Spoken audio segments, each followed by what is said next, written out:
Hi, my name is Mike Dillard, and this is Self-Made Man, the podcast for men who want to leave their mark on the world and create a legacy of honor, integrity, and achievement in every aspect of their lives. I'm glad you're here, and once again, it is time to forge your destiny.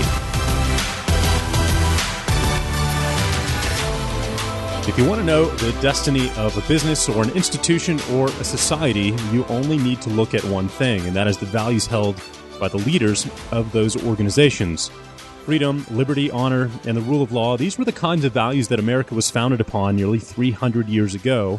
And yet in the past 20 years, I've watched these values disappear with my very own eyes. And when I think of America today and look at the leadership found in Washington, words like deception, corruption, greed, treason, and secrecy are the ones that come to mind. Today, our leaders do not do the right things for the right reasons. They do what's right for them. And when those are the types of values demonstrated by a society's leaders, that society is doomed. And so we have a choice. We can sell out and follow their lead and drive America into a leaderless, valueless nation of corruption, where it's every man and woman for themselves, or we can turn back toward the principles that directed this country to greatness. Now, this podcast is my humble little effort to be a part of the solution with more than just lip service. And when I started it almost 2 years ago, one of the individuals at the top of my wish list was a gentleman named Mike Rowe. 13 years ago, Mike decided to start a show called Dirty Jobs in order to shine a spotlight on the true heroes of this country, the everyday working men and women who have built America one job and one small business at a time. Men who measure their success not by the amount of money that they make, but the amount of pride they take in the quality of their work.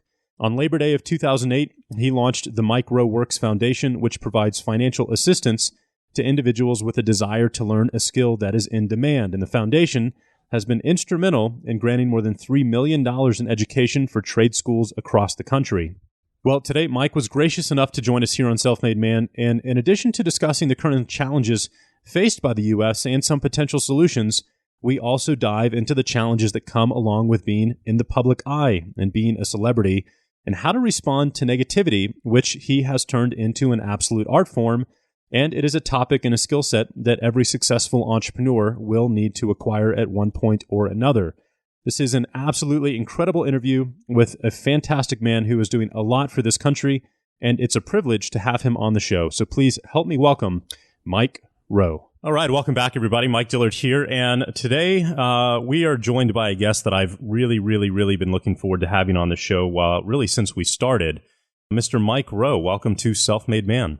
Nice to be here, Mike. Thanks for having me. Absolutely. So, I wanted to tell you and really everybody else listening out there that this is a pretty cool moment for me right now personally, because when I started the show 18 months ago, you were actually the top of my guest list as someone that I really wanted to get here at one point, because I really feel that you represent the kind of values that this show was created to teach and promote. So thank you so much for taking time out of your absolutely insane schedule to join us today. Well, Mike, thank you. No pressure. I'll try and be as interesting as I can. No, that'll be a given for sure. And guys, we've got a little bit of internet trouble here with the sound quality, so bear with us, and hopefully it'll come through just fine. But Mike, I have prepared a bunch of questions for our interview today, obviously, and some of them range from some pretty serious stuff to some lighthearted curiosities on my end. So I have to ask you, where would you like to start? Look, I'm a guest and you are the host. And if there's one thing I've learned from Dirty Jobs and other adventures, it's to never confuse the two. In fact, after 20 years of impersonating a host, I have resolved, among other things, to never again put my toe over that line. So you be the potter, I'll be the clay. if that's not too weird, let's just see what comes out the other end. All right, we'll keep our fingers crossed here, and so we'll start on the lighthearted side, because most of us, myself included, I'm sure everybody listening knows you from your career on television, through Dirty Jobs and all of the other projects that you've done with Discovery Channel.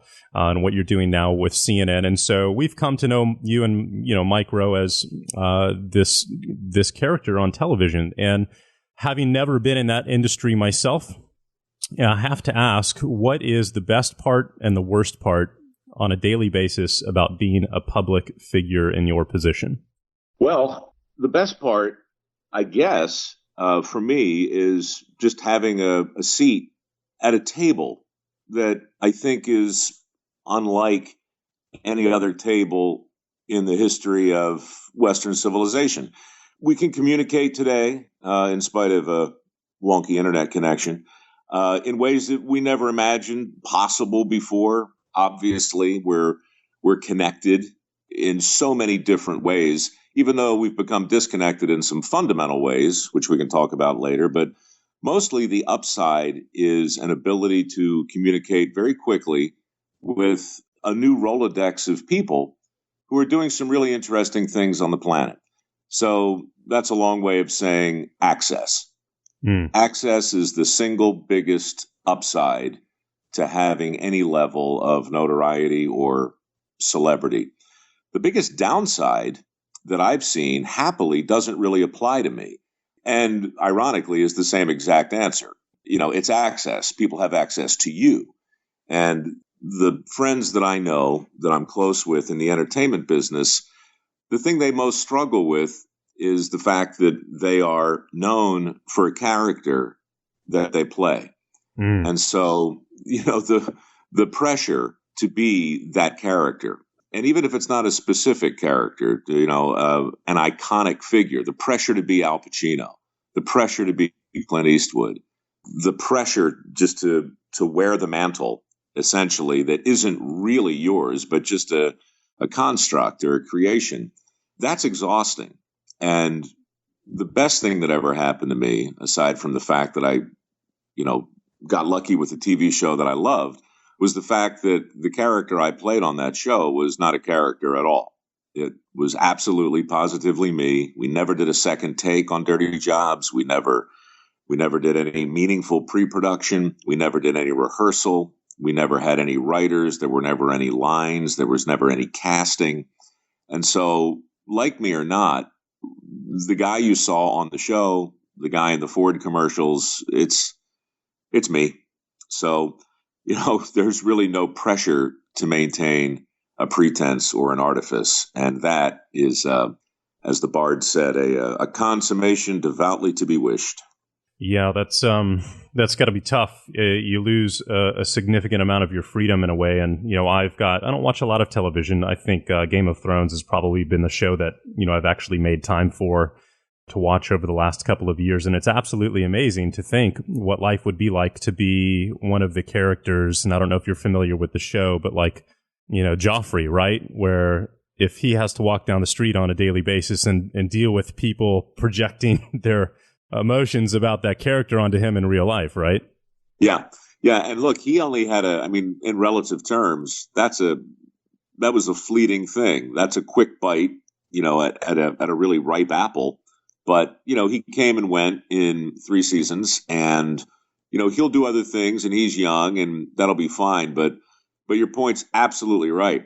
I'm thinking more along the lines of, people who have really had to, Michael Richards on Seinfeld, his, public meltdown notwithstanding, or, because to any of the characters on Seinfeld, any of the characters on Friends, good identities that, were wonderful, but just really, really, really hard to transcend.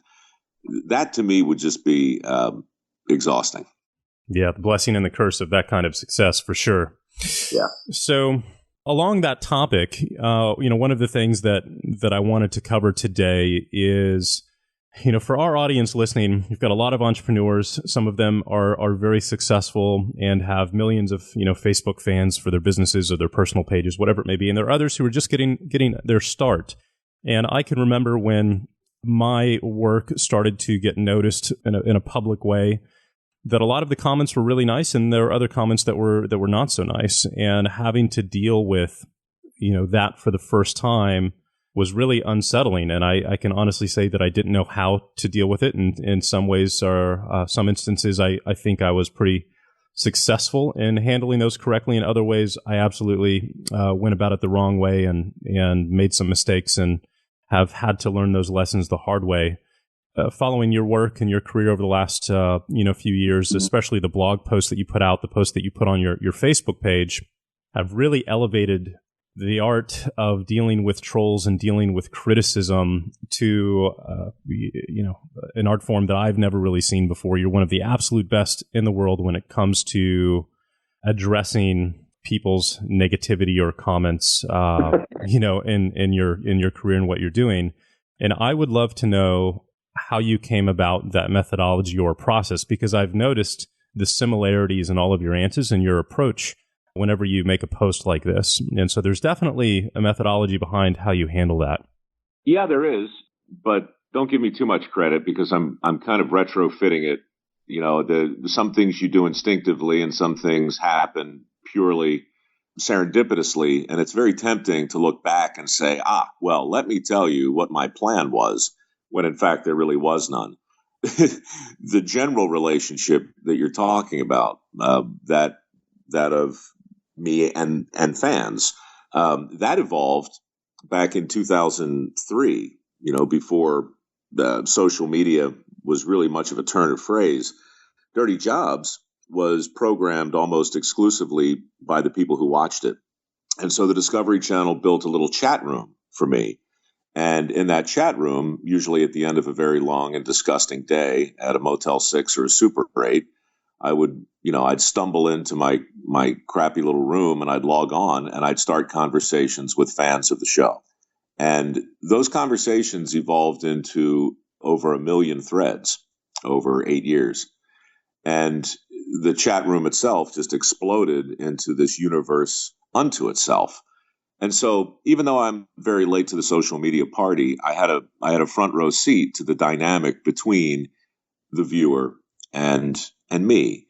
And I think that's when I first realized a couple things. One was I don't really work for the Discovery Channel. I don't really work for Ford or for CNN or for a long list of people I'm lucky enough to be in business with. I work for the people who watch.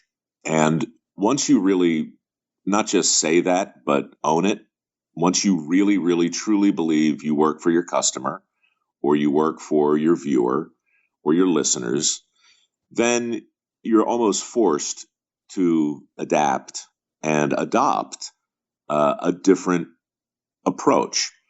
And the second thing is, not to get too esoteric with it, but when you read something, some sort of back and forth on Facebook between me and a troll, for instance, it's not really between me and a troll or me and a dissatisfied customer, if you'd rather. It's really between me and you. In my head, I don't engage haters because it feels good. I do it because it's public. And I'm very much aware that there are 4 million people on my Facebook page who are watching and listening. And to me, I don't think I've ever changed anyone's mind or necessarily won some verbal sparring match in a, one-on-one competition. What you try and do, or at least what I try and do, is really, I think, what our candidates should be trying to do right now, which is identify the audience that hasn't yet made up their mind and make the most persuasive case you can to them.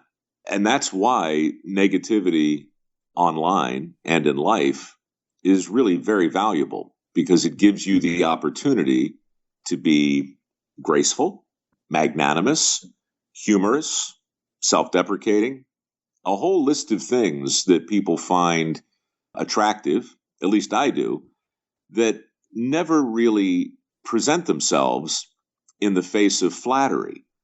So you don't need grace when somebody tells you you're great. You don't need to be magnanimous when somebody, you know what I mean? It's the negativity and the very thing that we most bemoan, I think, that gives us the best opportunity to distinguish ourselves.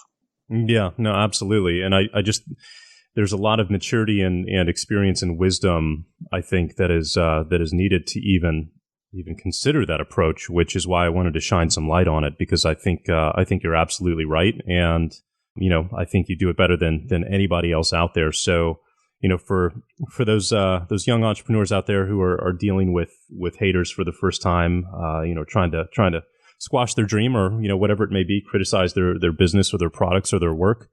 Any advice on beyond what you just gave on how to not take that personally? Is it just, as simple as that? Or is that something that you had to learn through time to grow some thick skin? Or is there a particular way that you think about it?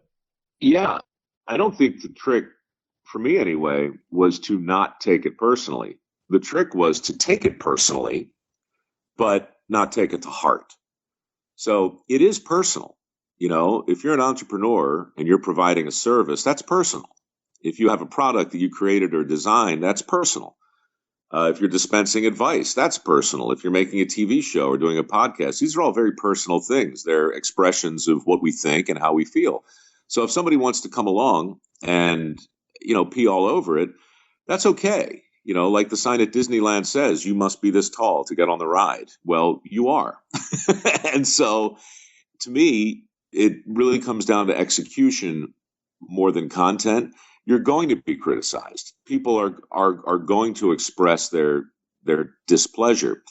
But look, if it's genuine, if somebody has a genuine concern and really wants to articulate that in a meaningful way, then you'll know it in a second, because the feedback will come with at least some semblance of manners, and it'll come with some semblance of concern. But there is a difference to me between a customer who's genuinely been wronged or dissatisfied, who wants you to know it, and somebody who just is looking to work on their own creative writing skills and play to that same audience that they know is out there. I mean, forget Facebook. Yelp is the true horror show Right. anybody who's in business, right? It's just, it's just a place where people can go to say anything they want in any way they want. It's extraordinary, but it's also utterly transparent. And so, for me, if you're in business, if you rely upon the public, then you have to meet them in this transparent place, and you have to have a sense of humor, and you have to push back, but you have to do it in a way that somehow either elevates your brand or your own sense of self. And again, these are just words, and they mean different things to different people, but dignity and elegance and charm and grace, all that stuff, you really only ever see it when the chips are down. And of course, the word that embodies all of it is character. So in the end, I think, people are attracted to character, but you really aren't going to have a chance to show it until things start to crap the bed. The Yelp example brings up a great point. And, for me, for the most part, if I get some kind of negative comment on Facebook or whatever, I just, delete and block. It seems to be the quickest and most simple way to deal with stuff like that. But let's take as an example, Yelp, and let's say I have a restaurant or business and somebody's left some comments there. Should I ignore those and just say, that's just the way the internet works these days? Or should I address it, using the approach that you just described? If it were me, I would address it, but I wouldn't address them all, because then, you just become, the young mom who runs every time the baby screams. You can't do that. But I think, all criticism offers an opportunity for something. But because it's public and because it's transparent, you're not really and truly going to resolve the issue. What you can do is show the world how you handle criticism. That's really all you can do. That's what I meant before. When some individual seriously has a bone to pick, at least when I do, I don't go to Yelp. I mean, if I find a finger in my beef stew at a relatively decent restaurant, which begs the question, why are they serving beef stew? But whatever, I'm not going to run home and Yelp about it. I'm going to call the manager. I'm going to do something that feels real and active and genuine. I just think that entrepreneurs and public figures make themselves crazy trying to engage in this kabuki, that is the public dance of social media. But look, I understand why we're talking about it, because it really goes both ways. In so many instances, for me, over the last 5 years, the tail has wagged the dog. And for instance, a couple years ago, I got a call from Walmart, and they asked if I would narrate a commercial that was going to air during the Super Bowl and during the Olympics. And the commercial was a 60-second look. It was beautifully shot with great music, and it was about a factory that had closed but was going to reopen. And it was very aspirational and very, very earnest. And, those are things I typically avoid in the marketing world. But I liked it because Walmart was essentially swearing to contribute $250 billion into the U.S. supply line over the next 10 years with purchase orders specifically for goods made in the USA. So I thought that was important, and I thought it might challenge other companies to follow suit. So I narrated the commercial. Well, after the commercial aired, social media exploded. People were like, is that Mike Rowe? Is that the voice of the working man speaking on behalf of a non-unionized corporation?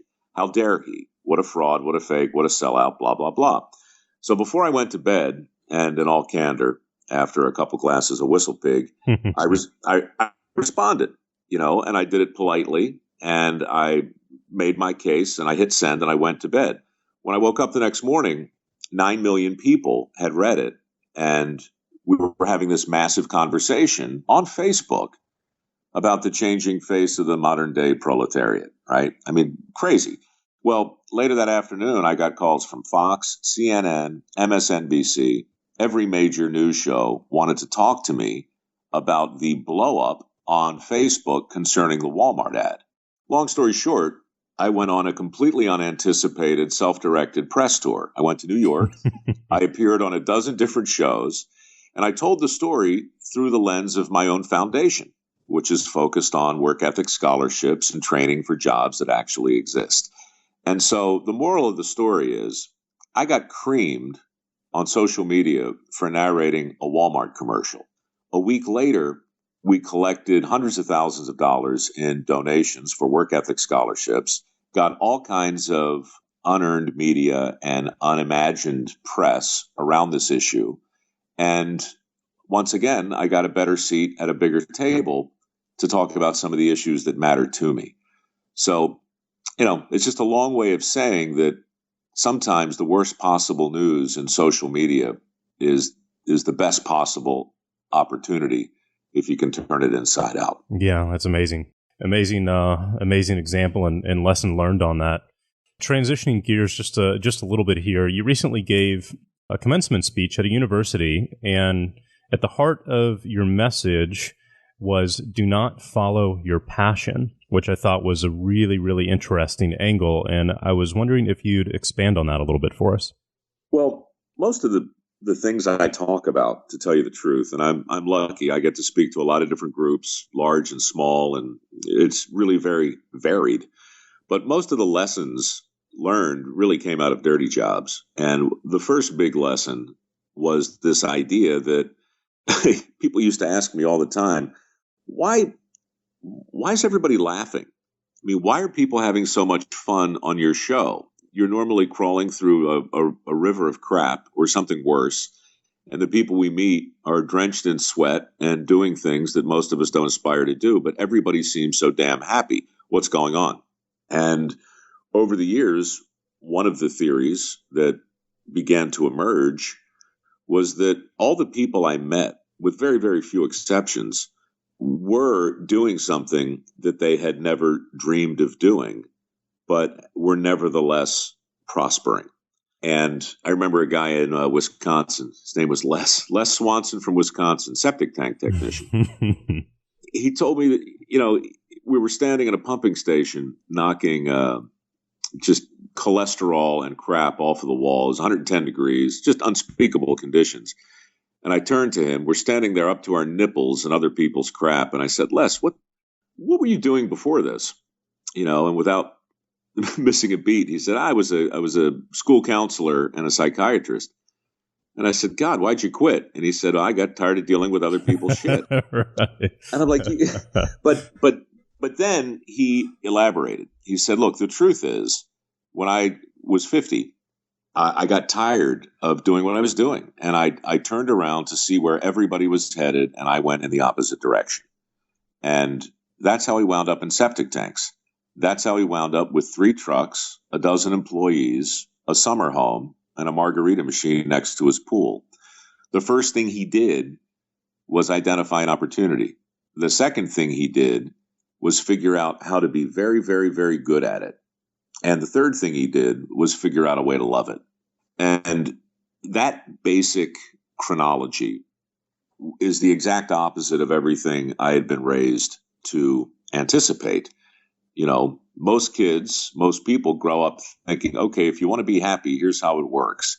Identify the thing you want, work really hard to get toward the thing you want.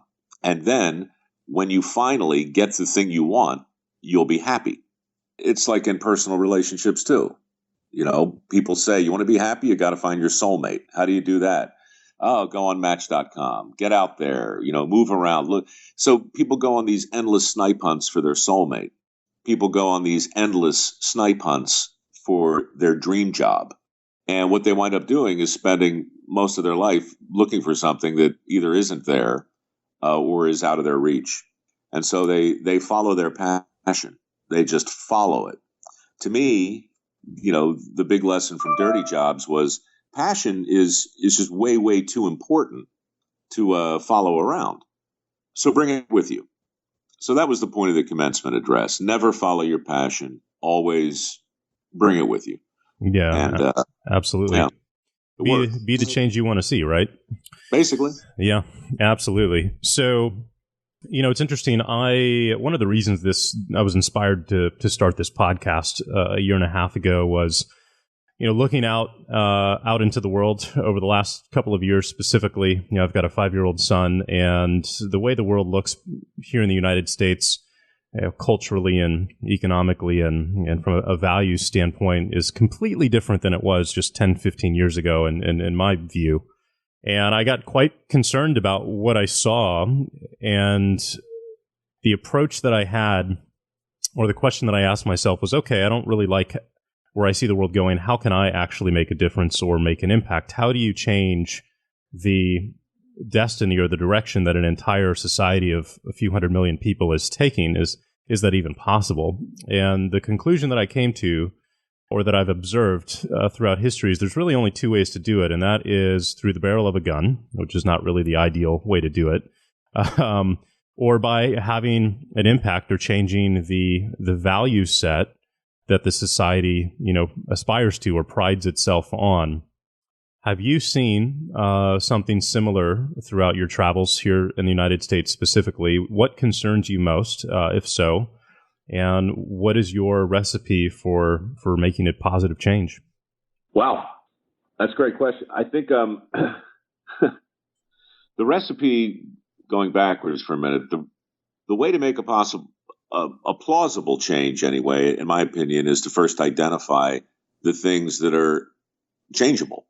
My foundation focuses on hooking up people with jobs that actually exist. The reason I think that's a worthy pursuit is because the overwhelming narrative in the country is, well, we have a lot of unemployed people and we have a lot of people out of the workforce, and we can solve that problem if we simply create more jobs. It's a very logical, simple way to approach unemployment, and it's a very popular view of work. But I personally am not persuaded that it's that simple. I think the existence of 6 million jobs right now in the skilled trades, manufacturing, and commerce suggests something entirely different about what's going on in the country. And that's the bad news. The bad news is you can't have 30 million people out of work and 6 million jobs that nobody's excited about. Something is really wrong with that algorithm. And in my view, the thing that's wrong with it is the fact that the jobs that exist today were once upon a time considered aspirational. Today, they're not. And we could talk for hours about why, but the bottom line is, you know, my foundation has trained 300-400 people in welding alone. Many of them are out there making six figures right now. Many of them are happy. Many of them are like Les in the septic tank in Wisconsin. So I think there's an opportunity. The things we can't control, a long list from currency valuation to a crumbling infrastructure to the skills gap, all the things that are typically called problems. I can't control them. But if they're symptoms, if those things are symptoms of a larger broken relationship with work, then we have some wiggle room. If, for instance, we can change the definition or at least challenge the prevailing definition of what a good job means, then you at least have a chance to treat the underlying cause of the thing that I believe is leading to so many negative headlines regarding the state of work in America. So that's what I try to do. Sorry, it's kind of a rambling answer, but you have to identify the thing that's within your control. And it is absolutely within our control to put all of the available options on the table when we're talking to a senior who's trying to figure out if he or she should go get a 4-year degree or go to a trade school or a community college or straight into the workforce. So to put apprenticeship programs and vocational opportunities and community colleges on the same level as every other educational pursuit, that can be done. And if we do it, in my own humble view, you'll start to chip away at $1.3 trillion in student loans. You'll start to chip away at 6 million jobs currently unfilled.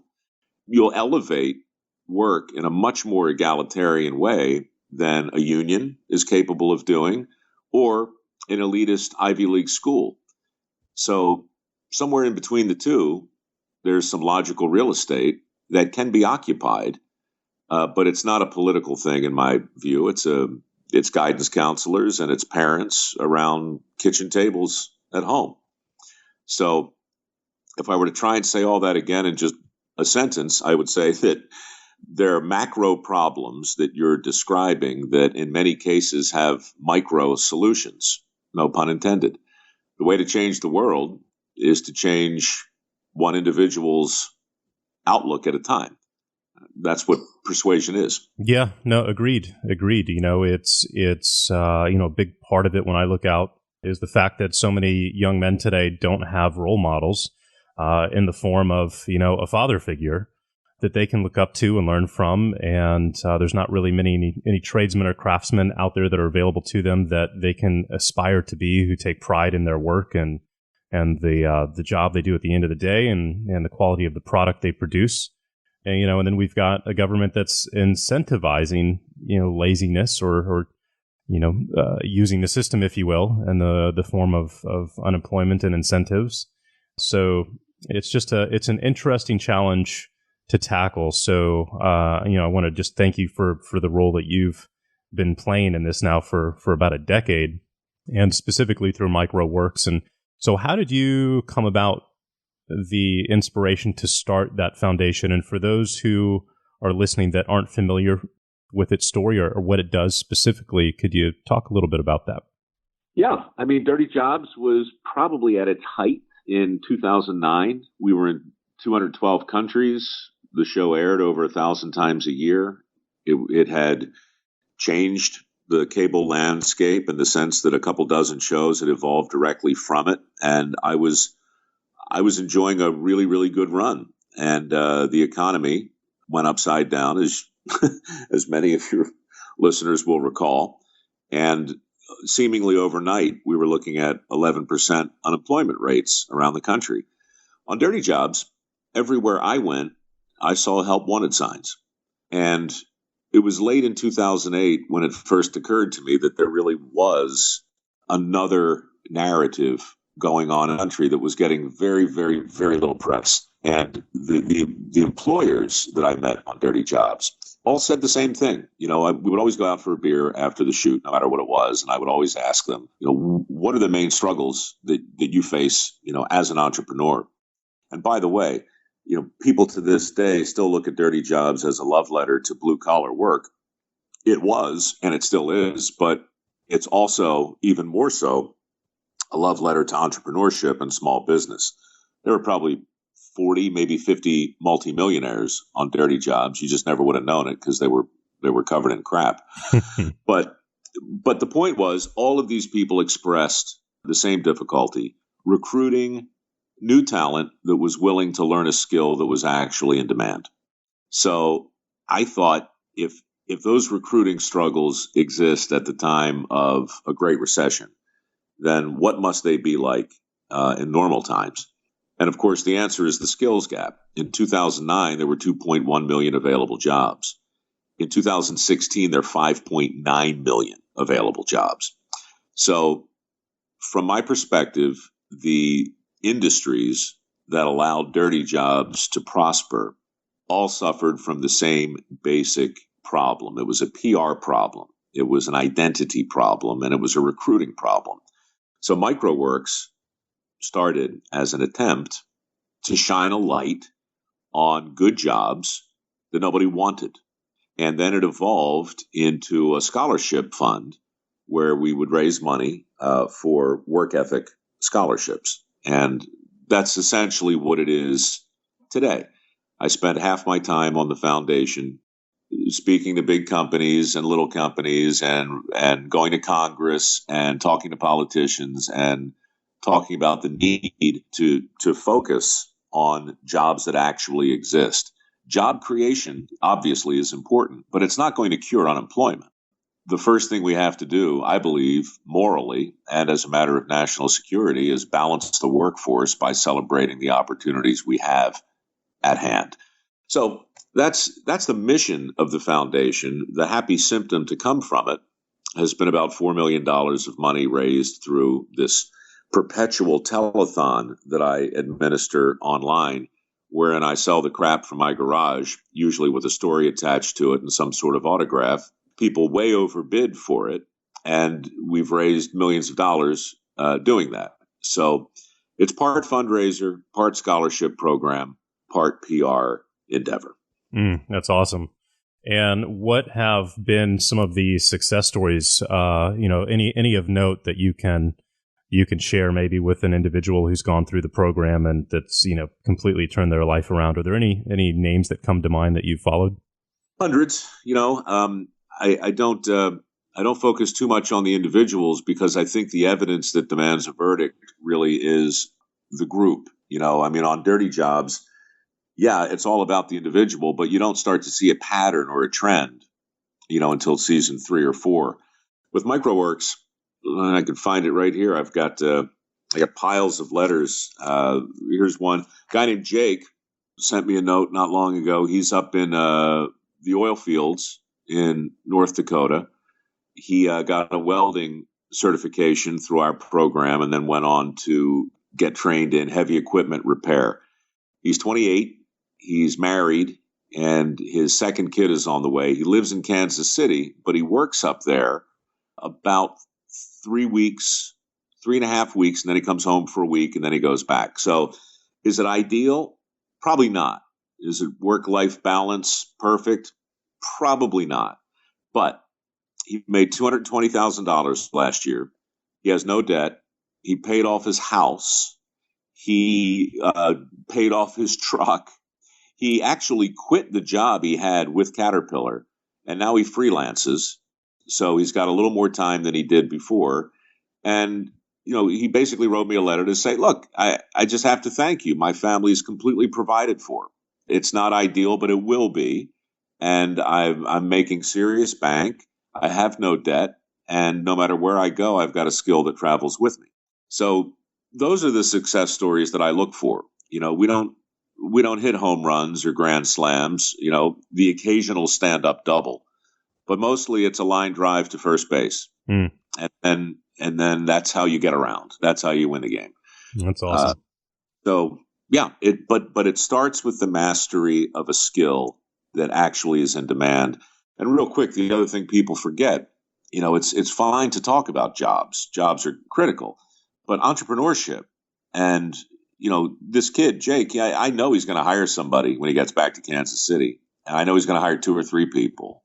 And the amount of small businesses and going concerns and growing concerns that start with the mastery of a skill is something nobody ever talks about. But to this day, there's really no better inroad to a small business than a useful trade.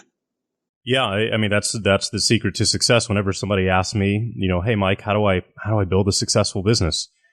First piece of advice that really changed my life after 5 years of failure when I was younger was you don't chase an opportunity, you don't chase a product, you don't chase anything specific. You go out and you master a skill set. Right. And that's it. And I spent 18 months mastering the art of copywriting, and I learned the skill, or taught myself the skill of Google AdWords and the magic behind that. And then poof, within 18 months, I went from waiting tables to a seven figure business. So funny how that works. Yeah. Look, my granddad was he only made it to the 7th grade, and then he went on to fight a war. And when he came home, he got his electrician certification, became a master electrician, master plumber, steam fitter, pipe fitter, welder, mechanic. Built the house I was born in without a blueprint. And I was determined to follow in his footsteps. And the handy gene, as you might know, is recessive. And so it skipped over me. None of those things came easy to me. But he was the guy who told me when I was 17, after flunking out of, wood shop, he just said, look, you can be a tradesman. Just get a different toolbox.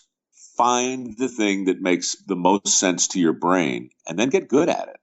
It doesn't matter. Maybe it's accounting. Maybe you're a numbers guy. Maybe you are good with your hands. For me, it was more about writing and performing, something I had never even considered.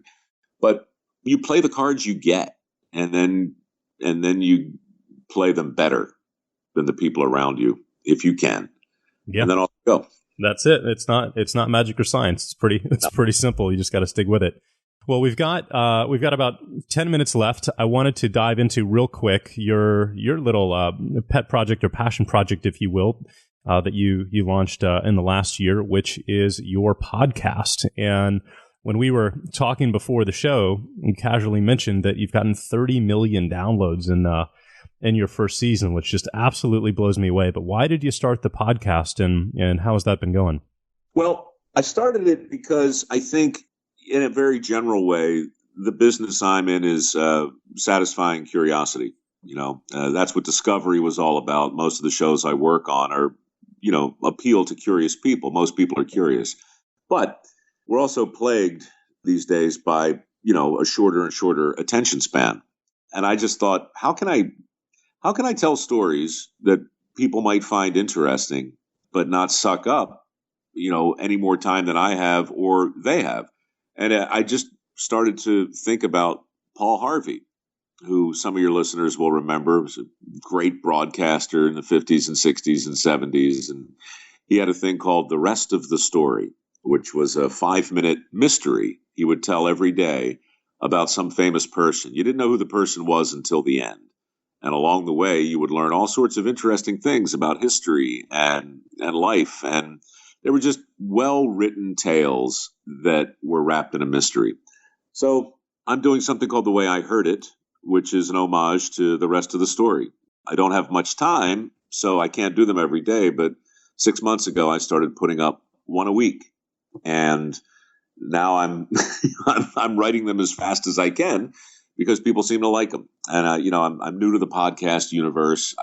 There's a whole list of stuff I don't understand. But I do understand, basically, that when it comes to storytelling, you mentioned Game of Thrones earlier. Those are great stories. Those are big, rich, elaborate narratives that overlay one another and unfold over the course of thousands of pages. Some stories are more complicated than others. In the end, it's usually a guy at a campfire talking to another guy. And that's what these are. They're as simple as they can be, but they're packed with hopefully surprising information and a little twist at the end. And we just finished the test period, and I guess 30 million impressions is good because, all the advertisers are like, hey, what do you want to do now? And I'm like, I don't know. I'm just going to keep writing them and see what happens. That's awesome. And I want to throw out a suggestion for everybody listening out there. Assuming you're in the process of building your business, you need to sell your product or service. One of the single most effective ways to do that on the planet is by telling stories. And if you want to learn how to tell short, really riveting stories, go listen to Mike's podcasts and transcribe his episodes. And you will pick up a skill set that very, very, very few people have. And yesterday I listened to episode 29, which was about the invention of the microwave. So it's this totally off the wall, benign subject, but you put it in a story format that's quite riveting for a 5-minute episode.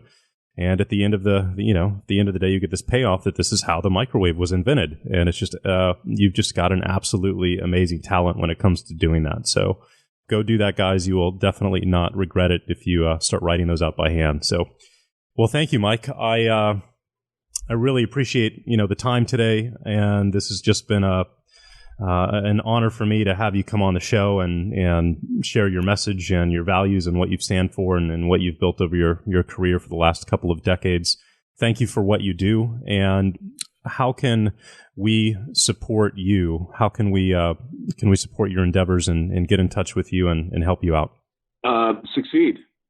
Your listeners, it sounds like, are entrepreneurs. They've got skin in the game. They've assumed a level of risk that most people don't. So succeed. Be great at whatever it is you do. Don't write checks you can't cash. Don't let your reach exceed your grasp, but go for it nevertheless and build something and create something. That's the best hope, I believe, that the country has. And it's an underappreciated talent, what the entrepreneur brings to the table. And it's critical. Beyond that, if you want to go to MicroWorks and sniff around there and see something you like, you want to support it, great. And if you got 5 minutes to kill, listen to a podcast. Beyond that, go ahead and build an empire. Awesome. Well, Mike, thank you so much. This was an honor. This was a true treat. I appreciate your time. Guys, go check out MikeRowe.com. That's ROWE.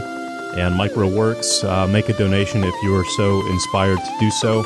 And thank you so much for your time, and we'll see you next week.